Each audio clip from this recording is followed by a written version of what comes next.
इशकजादे बबली और Manoj, owner killing की ये खौफनाक कहानी। और खौफनाक था ख्वाब का इंसाफ। 15 जून 2007 एक बस के आगे आकर एकदम से एक स्कॉर्पियो गाड़ी ब्रेक मारती है, जिसके बाद अचानक बस के ड्राइवर को भी ब्रेक मारनी पड़ती है ताकि कोई बड़ा हादसा ना हो जाए। स्कॉर्पियो गाड़ी में से 4 लोग उतर कर आते हैं, जिन्हें देखकर सवारियां काफ़ी ज़्यादा डर जाती हैं। बस में बैठे थी एक खूबसूरत लड़की और एक लड़का। उन दोनों को वो 4 लोग घसीटते हुए अपनी स्कॉर्पियो गाड़ी तक लेकर जाते हैं और उसके बाद उन्हें गाड़ी में बिठाकर एक सुनसान जगह पर लेकर चले जाते हैं। उस सुनसान जगह पर ले जाकर उस लड़की को पहले बहुत मारा पीटा जाता है। चारों लोग इतना मारते हैं जब तक वो थक नहीं जाते या जब तक उनकी बस नहीं हो जाती कि बस अब और नहीं।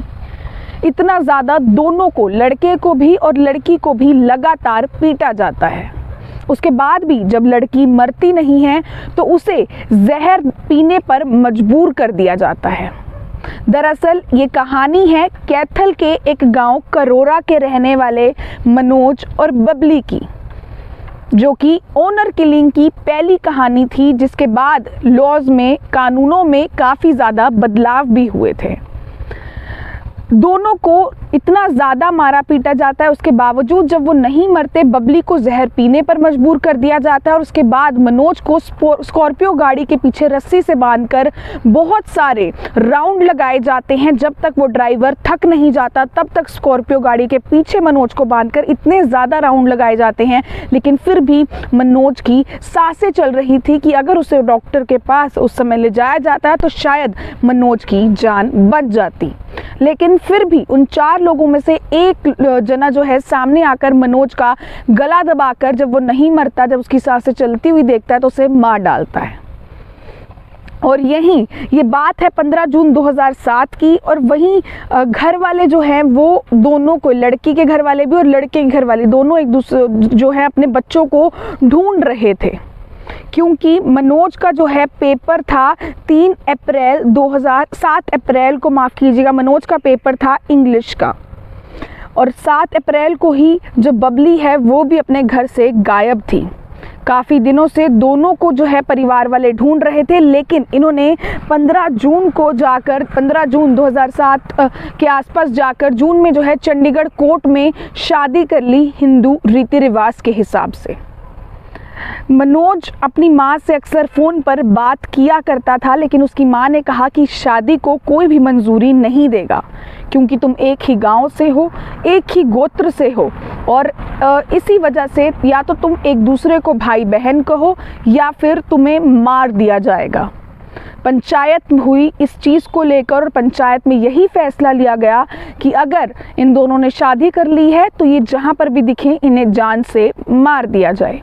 खाप पंचायत का ये खौफनाक फैसला उस टाइम सुनाया गया, जिसके बाद जो मनोज की माँ है उन्होंने जो है कंप्लेंट की एक अपने नज़दीकी पुलिस स्टेशन में कि मेरा बेटा गायब हो चुका है, क्योंकि अब मनोज की माँ की उसके बेटे से फ़ोन पर बात नहीं हो रही थी। और ऐसे में उन्हें डर था कि कहीं उनके बेटे के साथ कोई अनहोनी तो नहीं हो गई।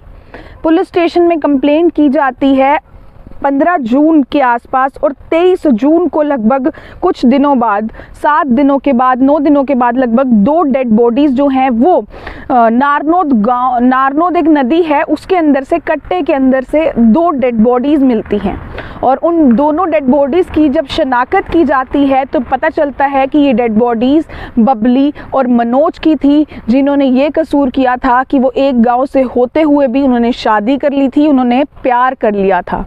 जो 4 लोग उन्हें घसीटते हुए सुनसान जगह पर लेकर गए थे, उन्होंने पहले उन दोनों को ना केवल मारा पीटा, जान से मारा, उसके बाद उन्हें कट्टों के अंदर, बोरियों के अंदर पैक करके नारनौद नदी में फेंक दिया था, जिनकी डेड बॉडी मनोज के घर वालों के कंप्लेंट करने पर थोड़े दिनों के बाद उसी नदी से निकाली जाती है। लगभग 33 महीने तक ये केस चला। ऐसे में मनोज के घर वालों का पूरे के पूरे गांव द्वारा, पंचायत द्वारा बहिष्कार कर दिया गया और सारे के सारे गांव में ये बात कह दी गई कि कोई भी अगर मनोज के परिवार की मदद करेगा या फिर बबली के परिवार से कोई भी वास्ता रखेगा तो उनका भी गांव वालों द्वारा बहिष्कार कर दिया जाएगा। ऐसे जो है खौफनाक फैसले सुनाए गए खापों द्वारा, वहां की पंचायतों द्वारा।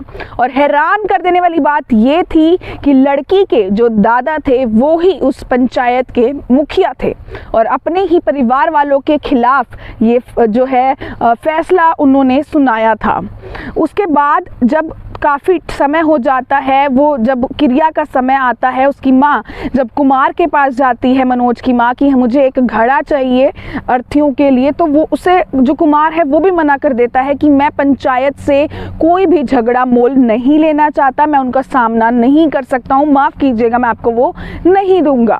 इस तरीके की सिचुएशंस पैदा कर दी जाती हैं। लेकिन मनोज की माँ और उसकी बहन लगातार इस केस के पीछे लगी हुई थी, वो अपनी हिम्मत बिल्कुल भी नहीं हारती हैं। और ये जो केस है, पहले जो है कोर्ट में इसे लेकर जाया गया था। जब मनोज जिस दिन मिला था, मनोज और वो जिस दिन उन 4 लोगों को मिले थे, तो कोर्ट ने हालांकि इसको मंजूरी दे दी थी कि उन लोगों ने शादी कर ली है तो कोई बात नहीं, वो अपना रह सकते हैं। कोर्ट ने उनको सुरक्षा भी दी थी जब वो चंडीगढ़ कोर्ट में शादी कर वापस जा रहे थे। ये उस दौरान की बात है जब स्कॉर्पियो ने उन्हें रोका। उसी दिन की सुरक्षा जो उन्हें दी गई थी, वो पुलिस वाले जो है पीपली के पास पहुंचते ही वहां से गायब हो गए मौका देखते ही, और एक स्कॉर्पियो गाड़ी आई और इस तरीके से उनको उठाकर ले गई और उनको मार डाला जान से।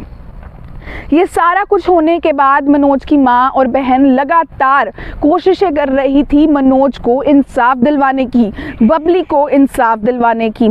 और ऐसे में कोर्ट में, करनाल कोर्ट में जब ये मामला पहुंचता है तो पहली बार हिस्ट्री में जो है इस तरीके के ओनर किलिंग के मामले को लेकर 4 लोगों को फांसी की सज़ा सुनाई गई। जो 4 लोग चाचा मामा स्कॉर्पियो गाड़ी में मौजूद थे, और उसके अलावा जिस पंचायत ने ये फैसला सुनाया था, गंगाराम जो कि उसके हेड थे, उनको भी जो है उम्र कैद की सज़ा करनाल कोर्ट द्वारा सुनाई गई। और उसके अलावा जो स्कॉर्पियो का ड्राइवर था उसे भी 7 साल की सज़ा सुनाई गई, जो कि किराए पर स्कॉर्पियो ली हुई थी। लेकिन इसके बाद इस केस को जो है हाई कोर्ट लेकर जाया गया और हाई कोर्ट में ये जो फैसला है वो बदल दिया गया और जो फांसी की सज़ा है वो तब्दील कर दी गई उम्र कैद की सज़ा में उन 4 जनों की। और जो दादा को पूरी उम्र कैद की सज़ा मिली थी, उन्हें जो है कोई सबूत ना मिलने पर रिहा कर दिया गया। हालांकि हिस्ट्री में पहली बार जो है ये सज़ा सुनाई, फांसी की सज़ा सुनाई गई थी, लेकिन ये जो है अपने मुकाम तक नहीं पहुंच पाई। और इसके बाद जब ये हाई कोर्ट से सुप्रीम कोर्ट में मामला गया तो उनकी सज़ा और भी ज़्यादा कम हो गई। हालांकि 4 लोगों को इसमें उम्र कैद की सज़ा भी सुनाई ज़रूर गई। 33 महीनों के बाद जाकर मनोज को इंसाफ मिला, बबली को इंसाफ मिला, और जो भी लोग इसमें शामिल थे उन सबको सज़ा सुनाई गई। उस समय पर जो केंद्रीय मंत्री थे, उन्होंने भी जो है लॉज को उनको भी जो है, जब इस मामले ने अखबारों की, सोशल मीडिया की, इलेक्ट्रॉनिक चैनल्स में हर जगह सुर्खियां बटोरी और बहुत ज़्यादा, सिर्फ कैथल से लेकर करनाल से ही नहीं बल्कि हर जगह जब इस मामले की चर्चा होने लगी, तो उसके बाद कुछ ना कुछ कानूनों में भी जो है परिवर्तन किए गए। उस समय जो सरकार थी 2007 में, प्रद्युमन जी थे जो कि केंद्र सरकार में थे, उन्होंने जो है कुछ कानूनों में बदलाव किए और सज़ा जो है उन आरोपियों को दिलवाई। पूरा का पूरा गांव जो है उन दोनों के परिवारों के अगेंस्ट हालांकि हो गया था, लेकिन मनोज की बहन और माँ ने ठान लिया था कि वो जो है दोनों को इंसाफ दिलवा के रहेंगी। आज मनोज की बहन जो है वो भी पुलिस में है और काफ़ी अच्छी पोस्ट पर बताया जाता है कि है, जिसने उस समय पर काफ़ी ज़्यादा कुछ प्रॉब्लम्स को फेस किया था।